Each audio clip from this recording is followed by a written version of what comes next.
السلام عليكم ورحمة الله وبركاته.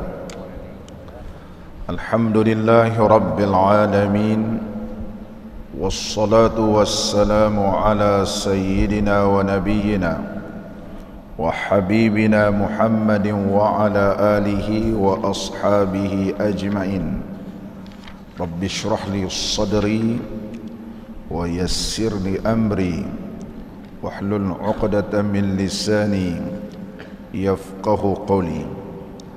اللهم افتح علينا فتوح العارفين وارزقنا فهم النبيين وإلهام الملائكة المقربين. يا حي يا قيوم يا رب موسى وهارون ونوح وإبراهيم ومحمد صلى الله عليه وسلم. أكرمنا بجودة الحفظ والفهم وارزقنا الحكمة والثبات الذهني والعقل والحلم والعلم والنجاح في الدنيا والآخرة بحق سيدنا محمد صلى الله عليه وسلم يا رب العالمين. أما بعد،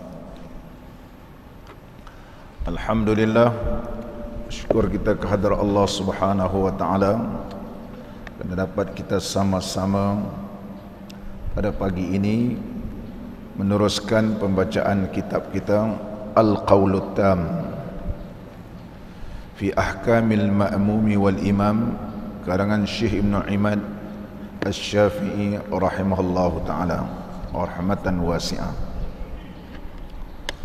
Pada pagi ini kita masuk tajuk yang seterusnya, hukum keluar daripada sembahyang dan takbiratul ihram semula. قال المصنف رحمه الله تعالى ونفعنا الله بعلومه في الدارين آمين.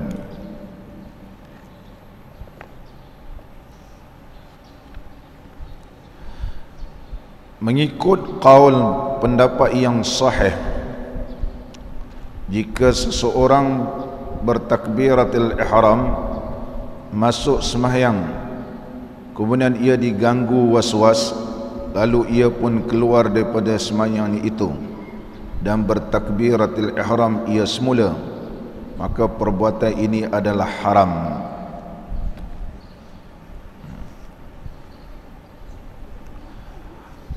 Mengikut pandangan di kalangan mazhab kita Al-Imam Syafi'i rahimahullahu ta'ala, apabila seseorang itu takbiratul ihram tidak masuk sembahyang dah, kemudian datang was-was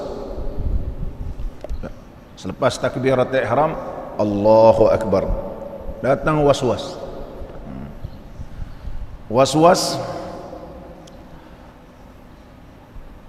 dia datang was-was takbiratul ihram ni, tadi ada niat sembahyang fardu ataupun tak ada niat, ataupun dia was-was, dia dah takbiratul ihram, dia was-was ada niat makmum ataupun tak niat makmum, niat jadi imam atau tak ada niat jadi imam, dia was-was. Jadi apabila dia sudah takbiratul ihram, ada setengah orang dah masuk baca doa iftitah, dia datang was-was. Kalau datang was-was dari sudut qasad dan ta'aruf wa ta'yin, contohnya dia berniat sembahyang sepatut sembahyang fardu zuhur, dia was-was niat fardu zuhur ataupun niat fardu asar, ini boleh membatalkan sembahyang dia, boleh membatalkan sembahyang. Ataupun dia tidak berniat fardu di sudut ta'arrud al-fardhi, tidak ada berniat fardu, maka ini juga bila was-was menyangkut juga boleh membatalkan sembahyang, boleh membatalkan sembahyang. Ini sudah takbiratul ihram, barangkali dia was-was dari sudut berniat jadi imam, atau was-was ada berniat menghadap kiblat, ataupun was-was adakah niat tunai ataupun qada. Dia dah takbiratul ihram, dah baca doa iftitah dah, ataupun sudah mula baca doa iftitah, berlaku was-was, kemudian dia batalkan sembahyang. Apa hukumnya? Haram. Pandangan pertama menyatakan haram li'anna qata'al fardi haramun. Sebabnya illah dia. Sebab apa jadi haram?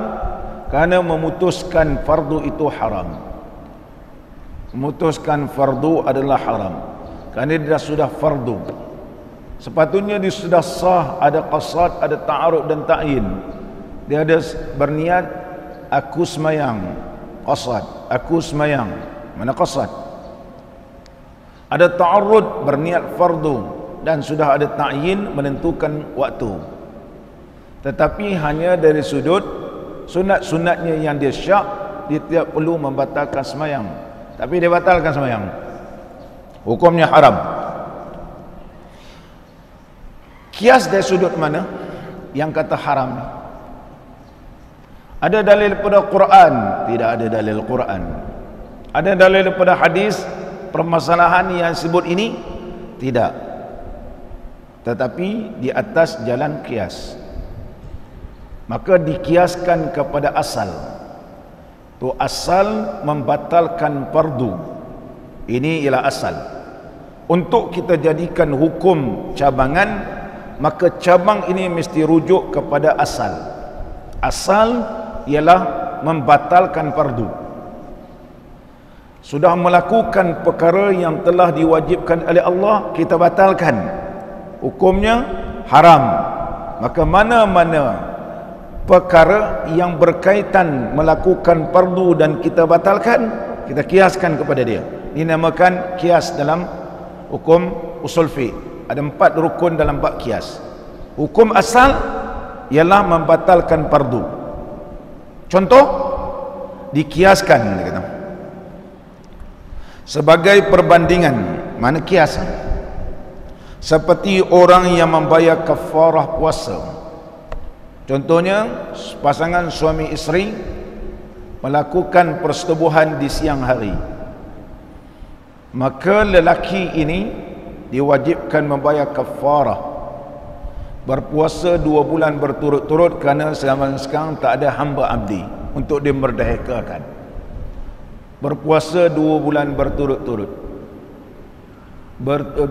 bersetubuh di siang hari dalam keadaan dia berpuasa pada bulan Ramadan, bersetubuh, maka wajib membayar kafarah.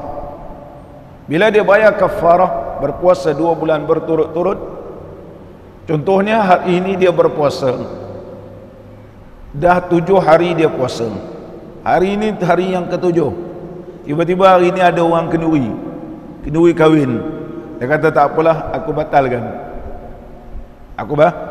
batalkan. Sedangkan dia melakukan kewajipan yang perlu dia membayar kafarah. Kafarah melakukan persetubuhan di siang hari pada bulan Ramadan, ataupun apa-apa kafarah puasa, seperti menziharkan isterinya, seperti menziharkan isteri dia, seperti ibunya, atau seperti adik-beradik yang haram dia berkahwin, saudara yang dia haram dia berkahwin, maka hukumnya adalah wajib dia membayar kafarah zihar. Menyamakan isteri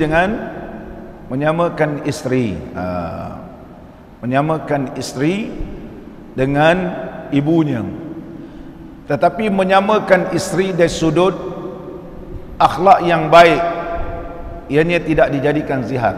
Dalam hukum fiqh, contohnya, dia pujikan isterinya baik macam ibu dia, baik macam ibu. Kau ni memang baik macam ibu saya, pandai memasak semacam ibu, tidak dikirakan zihar. Sesuatu yang bukan berbentuk pujian dari sudut akhlak dan perangai, ia tidak termasuk zihar. Tetapi kalau menziharkan bentuk badan, seolah-olah menyerupai seperti ibu ataupun adik-beradik perempuan sekandung yang haram dia berkahwin, maka wajib dia membayar kafarah zihar. Dia dah buat kafarah ini, selagi mana dia tidak membayar kafarah zihar, maka dia tidak boleh mensetubuhi isteri dia. Dia dah buat puasa, dah masuk hari yang ke-10, dah hari yang ke-10 dia batalkan. Hukumnya, sepakat ulama menyatakan apabila sudah melakukan perkara fardu, dia batalkan, haram bagi dia tanpa ada keuzuran. Ini hukum asal. Ini hukum asal, iaitu melakukan ibadat fardu dibatalkan tanpa ada keuzuran, haram. Kemudian ulama ambil cabangan dia. Contoh, orang dah takbiratul ihram, makmum ni sudah takbiratul ihram ataupun imam ni sudah takbiratul ihram, tidak ada perkara yang membatalkan di dalam takbiratul ihram itu, hanya dia berlaku syak, dia batalkan, maka dikiaskan kepada hukum asal, haram. Hukumnya adalah haram. Ini di atas jalan kias nama. Kias ini ada kias yang boleh diterima, ya kias ini memenuhi syarat-syarat yang dipersetujui oleh di kalangan para alim ulama, iaitu kias kepada hukum asal. Kias kepada hukum asal. Hanya akan dibahaskan oleh ulama, perbuatan ini haram, adakah dia takbiratul ihram kali kedua nanti hukumnya jadi tunai ataupun qada. Ini khilaf di kalangan ulama usul fiqh yang kita akan bahas sikit lagi. Diberikan bandingan seperti orang yang membayar kafarah puasa 2 bulan berturut-turut. Setelah ia mula berpuasa, lepas dia mula dah puasa, ditempuhnya atau ditangguhnya pula pada waktu yang lain. Sebab hari ini ada orang kenduri ataupun ada jemputan, dah tu jemputan pula makan sedap-sedap, makan sedap-sedap, jadi dia pun batalkan. Ataupun datang orang yang dihormati, dia pun batal. Sedangkan dia buat benda fardu, lain benda sunat. Benda sunat, as-saimul mutatawwi'u amiru nafsihi, in sya'a fasama wa in sya'a aftara. Nabi SAW bersabda, as-saimu al-mutatawwi'u, orang yang berpuasa sunat, amiru nafsihi, dia boleh uruskan diri dia. In sya'a sama, kalau dia nak teruskan puasa, wa in sya'a aftara, kalau dia nak membatalkan, boleh batalkan. Ini yang dipegang oleh 3 mazhab, kecuali mazhab Hanafi. Mazhab Hanafi apabila melakukan fardu ataupun sunat, kalau batalkan hukumnya haram. Tadi kita telah sembahyang sunat, tiba-tiba kita batalkan tanpa ada sebab-sebab, hukumnya haram. Kita contohnya melakukan puasa sunat, hari ini kita puasa sunat, katakan tiba-tiba ada jemputan, kita kata hari ini puasa sunat, batalkan, hukumnya adalah haram mengikut mazhab Hanafi. Ianya berdasarkan firman Allah Subhanahu wa taala, la tubtilu sadaqatikum, la tubtilu, jangan kamu batalkan sadaqatikum, dan jangan kamu batalkan sedekah kamu. Apabila kamu batalkan sedekah, kerana dia sudah bersedekah. Lagi, la tubtilu a'malakum, dan jangan kamu membatalkan segala amalan kamu. Jadi mengikut dalam mazhab Hanafi menyatakan hukumnya adalah haram, sama ada ianya sunat ataupun fardu. Tetapi mazhab kita al-Imam Syafi'i berdasarkan hadis Nabi sallallahu alaihi wasallam berkaitan benda sunat, kalau dibatalkan tidak berdosa. Oleh sebab itu dalam kitab kita menyebut sunat. Mazhab Hanafi, sunat ke tak sunat, hukumnya berdosa kerana ianya telah dituliskan amalan itu para malaikat oleh malaikat, terpaksa malaikat pula padam balik. Mereka nak tulis amalan tu, kemudian terpaksa dihapuskan, dibatalkan, dan ianya bermain-main dengan Allah. Imam Abu Hanifah kata bermain-main dengan Allah, mula-mula semayang kena Allah, kemudian batal, senang-senang batal. Jadi Imam Abu Hanifah kata batal, sama ada ia membatalkan perkara yang fardu ataupun sunat, tetap hukumnya berdosa sebab bermain-main dengan Allah. Ini hujah mazhab Abu Hanifah. Manakala di kalangan mazhab kita berdasarkan hadis, al-saimu al-mutatawwi'u amiru nafsihi, orang yang puasa sunat terpulang pada diri dia. Nak teruskan boleh terus, nak berbuka pun boleh berbuka. Jadi terkecuali sunat. Yang dibahaskan dalam kitab kita ini ialah sembahyang fardu. Sembahyang fardu. Untuk lebih berhati-hati, kalau tanpa ada sebab musabab, jangan dibatalkan. Sama ada sunat ataupun fardu, kerana terdapat pembahasan begitu panjang di kalangan para alim ulama. Sama balik kita. Dan jika keluar dirinya daripada sembahyang dengan tanpa uzur, ini tanpa uzur. Tapi kalau dia syak tadi tidak ada ta'arrud fardi, iaitu aku sembahyang zuhur, maka dia jadi sunat. Aku sembahyang fardu, baru jadi sembahyang fardu zuhur. Kerana ta'arrud fardi mesti ada di dalam takbiratul ihram. Kalau dia batalkan kerana syak pada takbiratul ihram, dari sudut ada fardu ataupun tak ada fardu, dia boleh membatalkan, kerana dia akan bertukar menjadi sunat. Itu ada uzur. Ini tak ada apa-apa uzur. Macam orang dah makan, dia rasa macam tak makan, itu ya, dia jadi hukumnya haram. Dan bertakbiratul ihram pula kali kedua. Kemudian dia takbiratul ihram kali kedua, dia batalkan. Lepas tu dia panjang lama pula, usalli fardhu zuhri. Dia takbir kali kedua. Kalau dia takbir kali kedua ni, maka jadilah sembahyang itu qada. Pandangan yang pertama mengatakan sembahyang ni jadi qada. Sebab perbuatan yang pertama tadi dia melakukan fardu. Apabila dia telah membatalkan fardu, dia mula pula yang kali kedua, maka kali kedua ni jadi qada. Ini pandangan pertama di kalangan mazhab kita al-Imam Syafi'i rahimahullah ta'ala. Pandangan ini pandangan siapa? Seperti yang dihikayatkan dia oleh Syekh Mutawalli rahimahullah ta'ala. Ini ialah pandangan al-Imam al-Mutawalli. Al-Imam al-Mutawalli nama beliau ialah Syekh Abdul Rahman Ibn Ma'mun An-Naisaburi, ma'ruf dengan nama Mutawalli.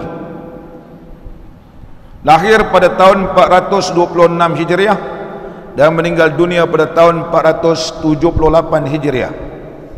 Beliau adalah seorang ulama usul yang alim, mengajar di Madrasah Nizamiyah Baghdad. Seorang ulama Syafi'i yang alim, al-Imam al-Mutawalli.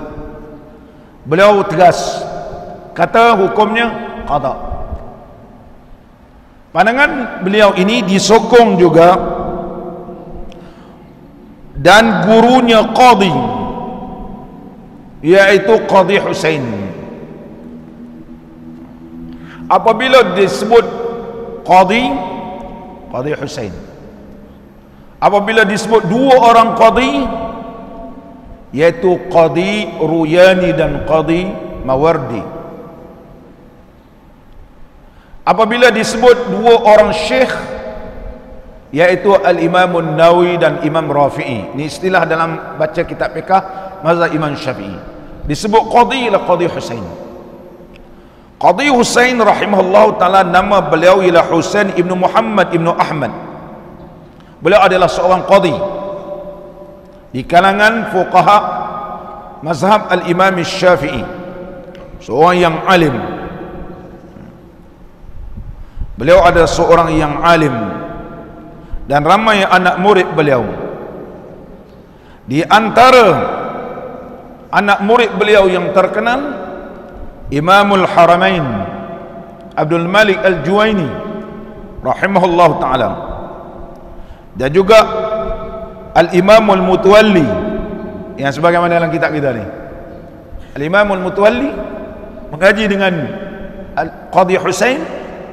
Qadi Husain pun alim, anak murid pun jadi alim. Di antara anak murid Al-Imam Qadi Husain, Al-Imamul Baghawi rahimahullah ta'ala. Maka kewarakan Syekh Qadhi Husain, seorang yang wara', seorang yang alim, anak murid pun menjadi ulama-ulama yang mujtahid, termasuklah Al-Imam Mutawalli rahimahullah ta'ala. Al-Imam Al-Mutawalli selari dengan guru dia Qadhi Husain rahimahullah ta'ala. Apa hujahnya? Hujahnya apabila sudah melakukan fardu, selepas itu kalau sudah melakukan fardu dibatalkan, dia akan jadi qada.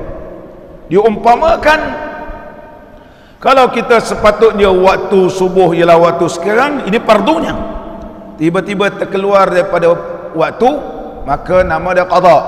Kita semayang contohnya pada waktu pukul 8 pagi, semayang fardu subuh, sama ada berniat qada ataupun tidak berniat qada, maka dia jadi qada sebab bukan waktu dia. Maka dikiaskan begitu. Ini pandangan Al-Imam Mutawalli dan juga Al-Qadhi Husain rahimahullah ta'ala. Pandangan ini tidak dipersetujui oleh Al-Imam Ghazali rahimahullah ta'ala. Apa hujah Imam Ghazali? Kita tengok dalam kitab kita. Sehingga jika takbiratul ihram yang kedua itu dengan niat tunai sekalipun, walaupun masih dalam waktu, dia takbiratul ihram berniat tunai, tetap jadi qada. Qadhi Husain rahimahullah ta'ala punya pandangan tidak sah juga. Maka hukum sekalipun dia berniat tunai, tak jadi tunai, maksudnya. Dan inilah pula pendapat yang sahih yang dinaskan. Ini pandangan yang sahih di kalangan mereka yang selari dengan Qadhi Husain rahimahullah ta'ala. Dia kata takkan jadi tunai. Siapa-siapa buat begini, sembahyang jadi qada. Kalau 3 kali dia takbir, maka qada jugalah jadi dia.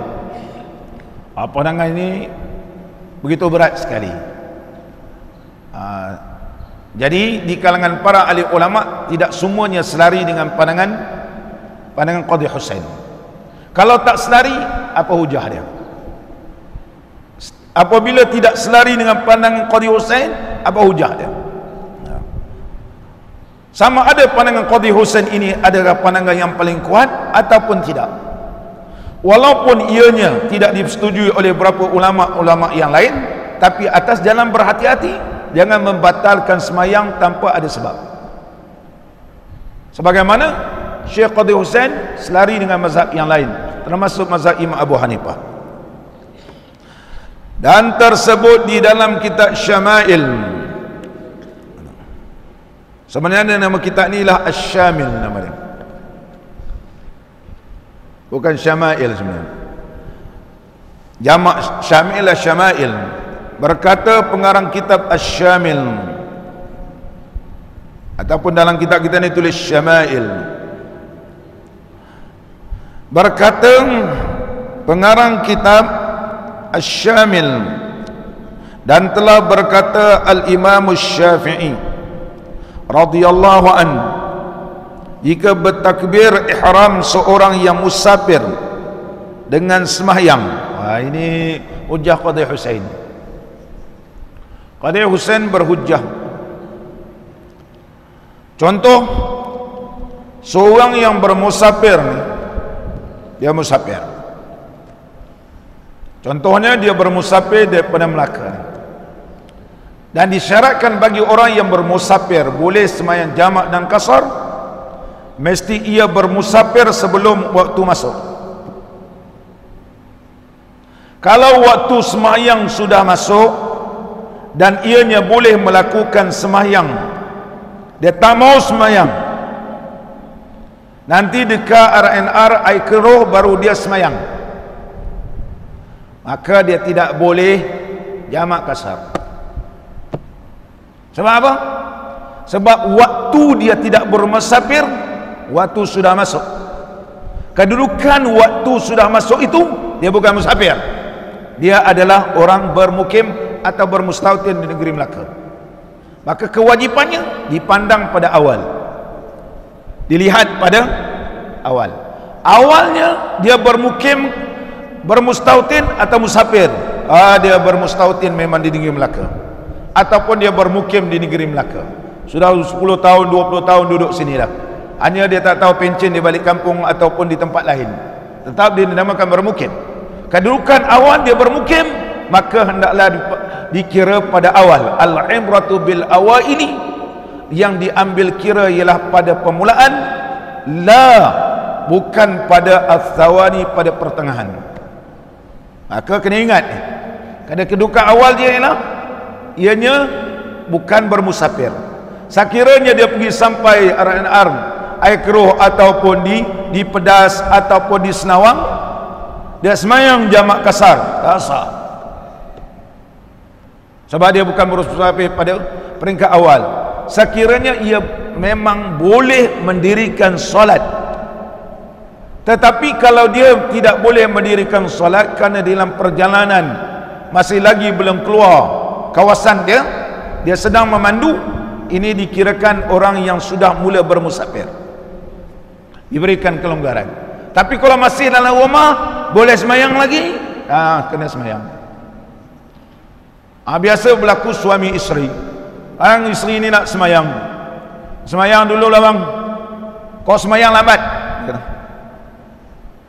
pukul berapa nak sampai, contohnya nanti RNR boleh semayang, tak boleh semayang di RNR. Kalau nak semayang juga, maka hendaklah semayang fardu tamam, sempurna, tak boleh jamak qasar, sebab dia dikira, diambil kira pada awal. Justru itu kaedah ini yang disebut oleh ulama al-ibratu bil awakhir la bis thawani awil awakhir, tidak yang diambil kira pada permulaan, tidak dikira pertengahan atau akhirnya. Kaedah yang masyhur di kalangan para ahli ulama. Dia bagi contoh, seorang ni bermusafir. Bila dia bermusafir, dia takbiratul ihram, berniat semayang sempurna, berniat semayang sempurna 4 rakaat katakan. Tiba-tiba di tengah semayang dia teringat pula, aku ni bermusafir, boleh qasar, bolehkah qasar? Dia pun ringkaskan 2 rakaat dan beri salam. Semayang dia sah ke tak sah? Batal.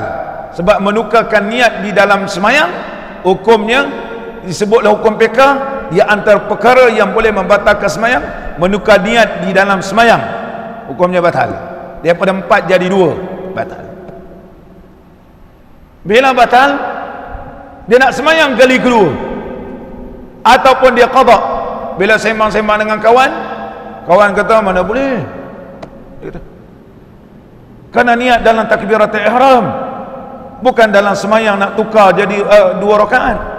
Dia boleh semayang qasar ke kali kedua ni, ataupun kena ambil yang awal. Imam Syafi'i kata, sebab dia bermula dengan 4 rakaat dan telah batal semayang 4 rakaat tadi, dia sengaja membatalkan dengan melakukan 2 rakaat, mestilah ianya melakukan kali kedua 4 rakaat, tak boleh qasar, tak boleh qasar walaupun dia bermusafir, walaupun dia musafir. Macam Jeffrey contohnya semayang 4 rakaat, tiba tengah-tengah semayang, boleh qasar lah ni, dia pun qasar. Habis-habis semayang, saya tanya, entah tadi semayang qasar? Qasar Ustaz. Tapi anak waktu takbiratul ihram ni tak niat qasar, tengah semayang baru teringat, tak sah semayang tadi, semayang balik. Bila nak semayang balik, tak boleh qasar, sebab asalnya dia semayang 4 rakaat, maka dia kena semayang 4 rakaat. Yang disebut dengan kaedah al-ibratu bil awaili, yang diambil kira pada permulaan. Serupalah takbiratul ihram tadi, sebab dia memang takbiratul ihram tak ada perkara yang membatalkan, dia batalkan, maka perbuatan kali kedua nama dia qada. Ni Imam Syafi'i sebut. Kita baca terus. Jika bertakbir ihram seorang yang bermusafir dengan semayang dan jahil dia tak tahu, dia tak tahu boleh niat, kena niat dalam takbiratul ihram, bahawa harus baginya mengqasarkan semayang 4 jadi 2 kerana musafir, kemudian salam ia selepas 2 rakaat daripada semayangnya. Katakan macam inilah, dia jadi makmum, jadi makmum, dia berniat 4 rakaat, semayanglah di mana-mana tempat perhentian. Dia pun niat semayang fardu zuhur 4 rakaat. Tengok-tengok imam tu semayang 2 rakaat. Imam ni lah kawan dia. Imam ni kawan dia semayang 2 rakaat. Dia kata orang ni 2 rakaat, aku pun 2 rakaat lah. Lepas dia beri salam, korang semayang 4 rakaat, 2 rakaat. Kasar lah. Dia kata, mana tadi niat 4 rakaat, tapi tengok korang semayang 2, aku pun tukar jadi 2. Tak boleh macam tu, kita kata. Kita kena ulang balik. Kalau nak ulang balik, tak boleh ambil rukhsah keringanan 2 rakaat, kena 4 juga. Sebab diambil kira pada permulaan. Ini Imam Syafi'i sebut.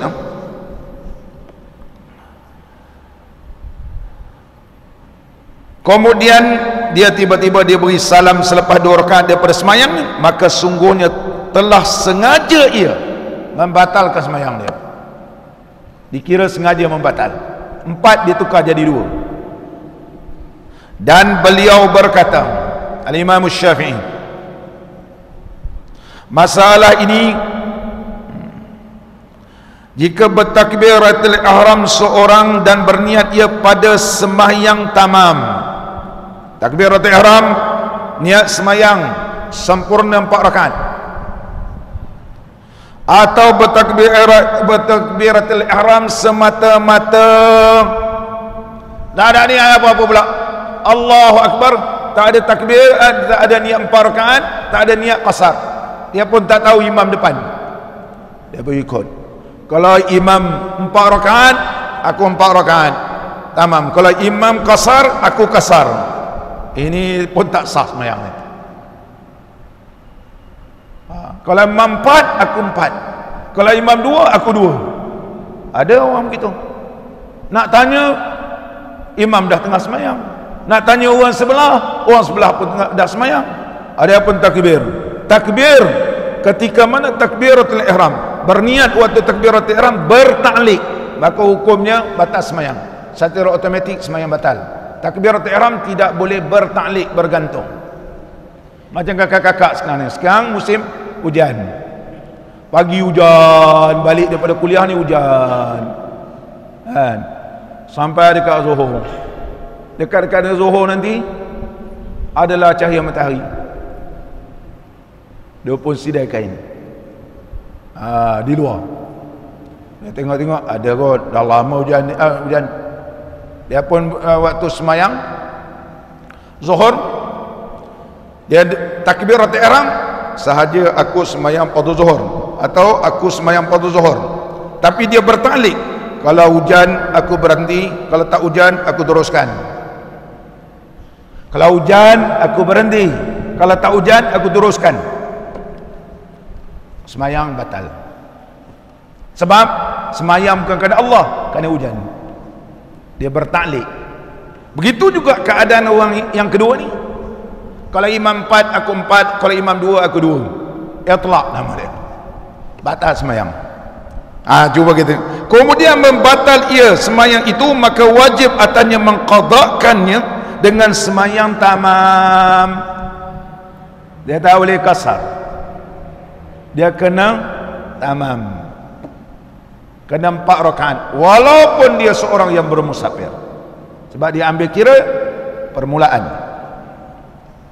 Kerana tiap-tiap ibadat yang wajib apabila mengerjakannya dan wajib sempurna, tidak boleh membatalkannya. Ini hujah Imam Syafi'i. Kalau dah mula membuat fardu, tidak boleh dibatalkan sewenang-wenang begitu. Kalau dia batalkan, hukumnya adalah haram. Dan jika sekiranya ia membatalkan juga, maka wajib mengqadakkan mengikut wajah yang sepatut sekadar mungkin, seperti ibadat haji. Maka kena tengok, wajhun adalah pandangan di kalangan ulama Syafi'i. Qaulun ialah pandangan mazhab Imam Syafi'i. Mengikut wajah, mengikut pandangan ulama Syafi'i, yang sepatutnya sekadar mungkin seperti ibadat haji. Kalau ibadat haji batal, maka hendaklah dilakukan dengan sempurna. Kalau dia batal ibadat haji, haji tamattu' lah dia. Kalau ibadat haji yang terbatal itu haji ifrad, nanti dia qada pada tahun akan datang, tak boleh tukar haji tamattu', tak boleh tukar haji qiran, kena ikut yang terbatal. Dia batal, contohnya dia batalkan haji kerana bersetubuh. Walaupun dah tahlul awal, mana boleh bersetubuh, dia bersetubuh. Dia tengok orang pakai baju biasa, dia pergi suami isteri, batal hajinya. Maka hajinya batal, tahun hadapan boleh pergi mohon tamu haji kerana batal. Dulu dia buat haji contoh haji ifrad, maka ifrad lah, mengikut apa yang terbatal. Begitulah yang disebut dalam kitab kita ni. Kalau asalnya 4 rakaat, kemudian dia batalkan, maka dia kena qada 4 rakaat. Hujahnya bandingkan dengan ibadat haji, itu dikiaskan. Dan tidak lazim atas orang yang berdapat Jumaat serta imam mengqadakannya. Ini kalau dia dapat semayang bersama imam pada hari Jumaat, maka tak ada qada Jumaat. Dah habis-habis semayang, dia nak qadakan Jumaat, Jumaat boleh qada. Nak baca khutbah, takkan dia baca khutbah, dialah jadi tu imam, dia kena qada semayang zuhur. Ini satu masalah yang dikecualikan, ataupun disebut istilah fiqh al-qaidatul mustasna, kaedah yang dikecualikan. Semayang Jumaat, ya, kalau terbatal kena qada zuhur. Kerana Jumaat tidak boleh memperbuatkannya selepas demikian itu. Mana boleh qada Jumaat? Contohnya Jumaat minggu lepas dah terbatal, tu imam kata Jumaat lepas batal semayang kita, sebab waktu khutbah khatib tak baca selawat,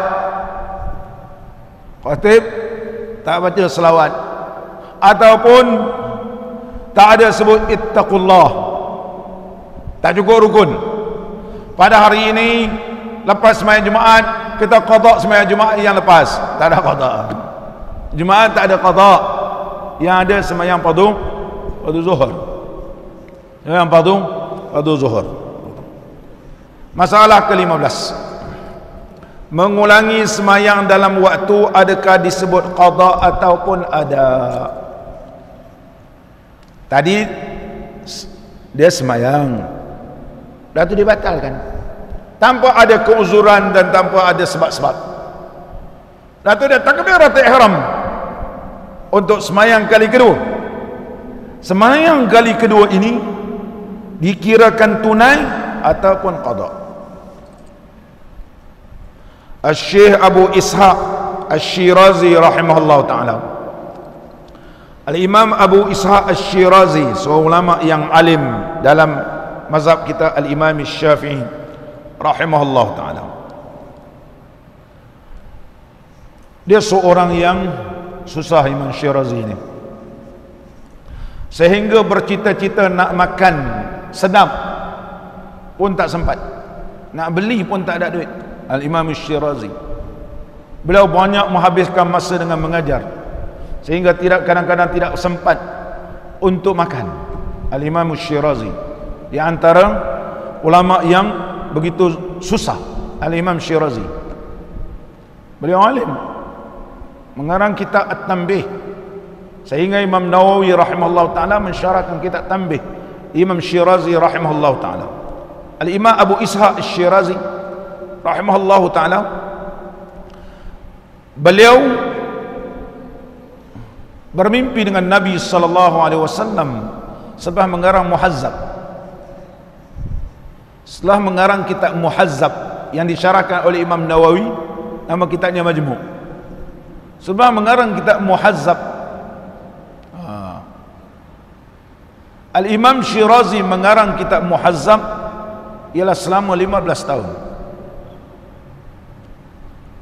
Ada 4 jilid kitab ni, tapi disyarahkan oleh ulama berpuluh-puluh jilid. Selama 15 tahun, bukan 4 tahun, bukan 7 tahun. Kalau orang buat PhD 4 tahun, 2 tahun, hebat, 2 tahun selesai, belum tentu bermutu. Al-Imam Syirazi selepas mengarang kitab Muhazzab bermimpi dengan Nabi SAW, dan Nabi SAW telah memanggil Al-Imam Abu Ishaq Syirazi ini Syekh, ya Syekh Abu Ishaq, ya Syekh Abu Ishaq. Maka Al-Imam Syirazi kata, aku cukup gembira kerana Nabi SAW telah menamakan aku, telah memanggilkan aku Syekh. Oleh sebab itu, kalau kita sebut Al-Imam Syirazi ni, tambahkan Al-Syekh Al-Imam Syirazi, kerana dia suka sebut nama dia Syekh, kerana Nabi SAW panggil dia Al-Syekh. Al-Imam Syirazi rahimahullah ta'ala. Al-Imam Syirazi, Al-Syekh Abu Ishaq Ibrahim Ibnu Muhammad Syirazi meninggal dunia pada tahun 476 Hijriah. Beliau di antara ulama yang alim. Di antara kitab usul fiqh beliau Al-Luma', ada 1 jilid yang telah disyarahkan oleh Syekh Yasin Al-Padani rahimahullah ta'ala, kitab Al-Luma'. Kemudian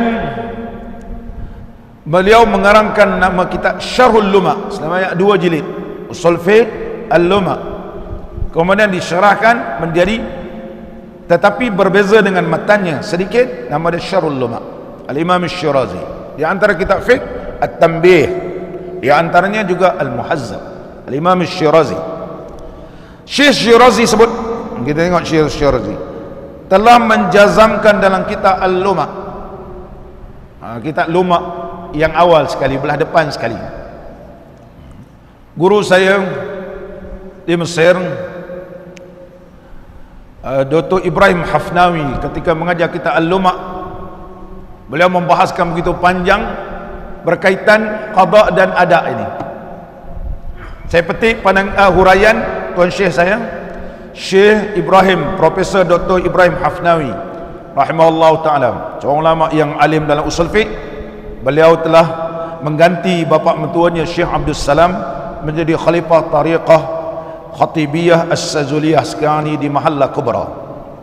Kitab Al-Luma' dan syarahnya 2 jilid, nama dia Syarah Luma', bahawa orang yang membatalkan sembahyang dalam waktunya tanpa uzur, kemudian sembahyang ia semula pada waktu itu juga, dan sembahyang adalah ada.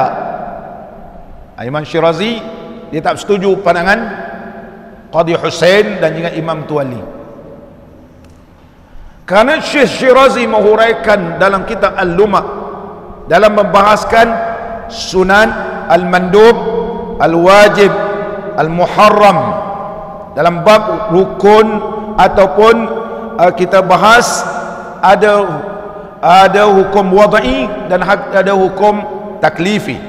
Maka dibahaskan dalam bab hukum taklifi, wajib, sunat, makruh, haram dan harus. Kemudian dibahaskan tunai, qada, ulangan dan segera. Ada qada, ta'jil, i'adah. Awal kitab Luma'. Al-Imam Syirazi menyebut, selagi mana ianya berada di dalam waktu, sebagaimana Jibril alaihi salam mengajar kepada Nabi SAW waktu semayang, waktu subuh daripada waktu ini sehinggalah terbit matahari, terbit fajar shadiq sehingga terbit matahari. Ini waktu dia. Waktu zuhur sehingga waktu tergelincir matahari sehingga nampak kemudian masuk waktu asar. Ini waktu. Ini waktu. Dalam tempoh ini ialah dinamakan waktu dia. Adapun ta'rif qada ialah melakukan ibadat di luar waktu. Selagi mana ia di dalam waktu, macam mana pula boleh nama qada? Kerana solat ini dinamakan wajib muwassa' nama dia. Wajib yang diperluaskan.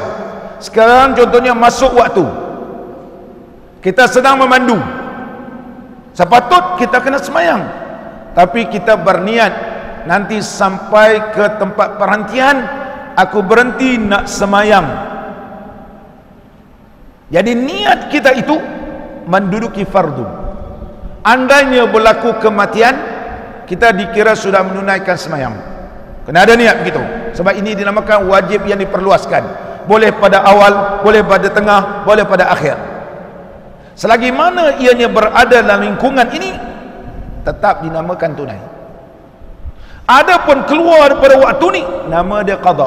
Fi'lul ibadati, melakukan ibadat fil waqtil muhaddadi, pada waktu yang telah ditetapkan, fahuwa ada, nama dia tunai. Fi'lul ibadati ba'da waqtihal muhaddad fahuwa qada, melakukan ibadat di luar waktu yang telah ditentukan, maka hukumnya qada. Oleh sebab itu Al-Imam Syirazi kata, selagi mana ianya berada dalam waktu, walaupun berkali-kali dia takbiratul ihram, tetap nama dia tunai. Hujah ni dipegang oleh imam usul fiqh. Ulama-ulama usul terima pandangan ini. Oleh sebab itu pembukaan kita, awal-awal kita akan bahas. Contohnya, siapa mengaji kitab fiqh manhaji, Syekh Mustafa Bura, fiqh Syafi'i, yang telah diterjemahkan.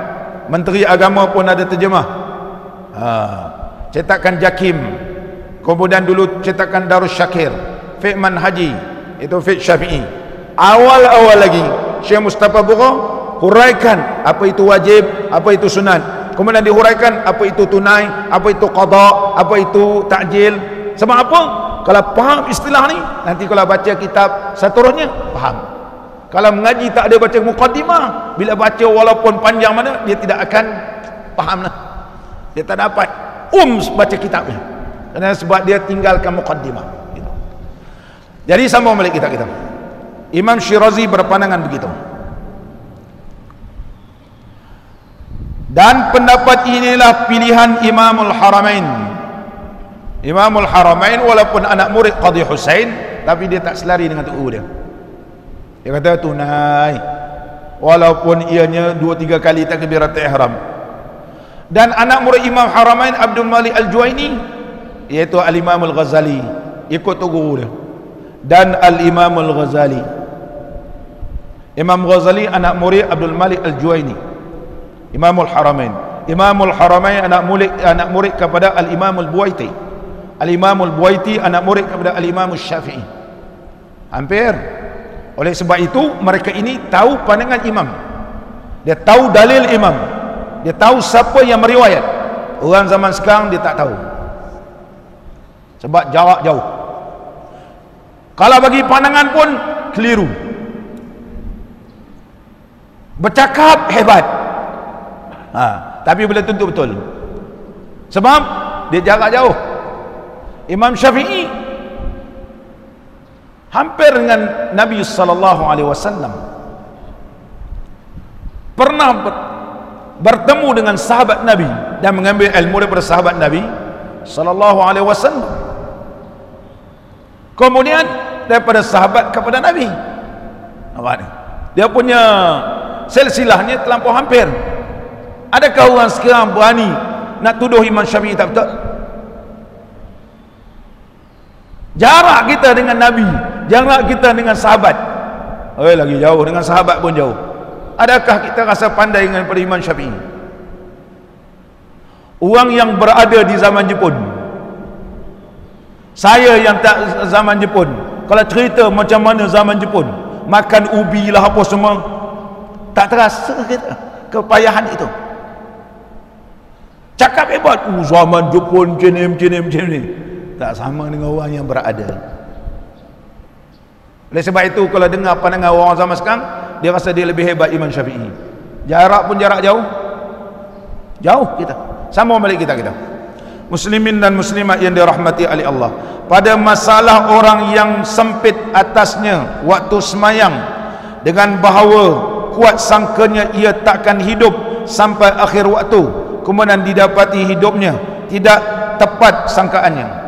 Ada kala wajib muwassa' ini, wajib ni luas, waktu zuhur panjang, daripada 1:18 minit katakan sampai kepada 4:35 atau 37 minit petang. Ini namanya wajib dan luas. Tapi dia akan jadi wajib sempit bila doktor kata penapasan ni kalau dicabut mati. Pergilah semayang, dia pun boleh semayang kerana umur barangkali tak panjang, nak dibuat pembedahan,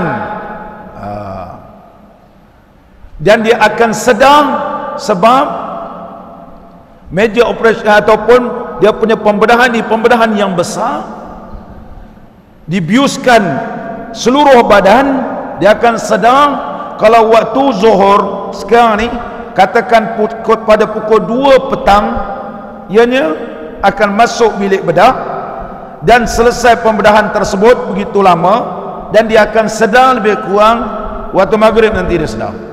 Itu pun mamai-mamai waktu maghrib. Maka ataupun dia sedang, katakan dia sedanglah, dia sedang lebih kurang pukul 6 dia akan sedang. Dia pukul sedang pukul 6. Dia pembedahan ni hidup atau mati itu dia dengan Allah. Hukum asal sembahyang zuhur ni panjang, tapi kerana ada pembedahan, dia jadi waktu tu pendek bagi dia. Dia antara wajib muwassa' bertukar wajib mudayyaq. Dia tak boleh tangguh sembahyang. Kalau dia tangguhkan sembahyang, sebab hukum asal wajib mudayyaq bagi dia. Kalau dia terus dia tak semayang lepas pembedahan, sedar balik, ada waktu lagi, adakah dia dikira qada ataupun dikira tunai? Kerana hukum baginya ialah wajib mudayyaq. Tetapi bila sedar, ada lagi waktu, semayang yang dilakukan itu wajib muwassa', wajib luas atau wajib sempit. Ini panjang bahas ni. InsyaAllah kita sama akan datang. Mudah-mudahan pertemuan kita diberkati dan diridai oleh Allah Subhanahu wa taala. Bismillahirrahmanirrahim. Alhamdulillahirabbil alamin. Wassalatu wassalamu ala sayyidina wa nabiyyina wa habibina Muhammadin wa ala alihi wa sahbihi ajma'in. Allahumma salli ala sayyidina Muhammadin tibbil qulubi wa dawaiha wa afiyatil abdani wa shifaiha wa nuril absari wa diyaiha وعلى آله وصحبه وبارك وسلم. اللهم اجعل جمعنا هذا جمعا مرحوما وتفرقنا من بعده تفرقا معصوما ولا تجعل فينا ولا معنا ولا من يتبعنا شقيا ولا محروما ولا مطرودا.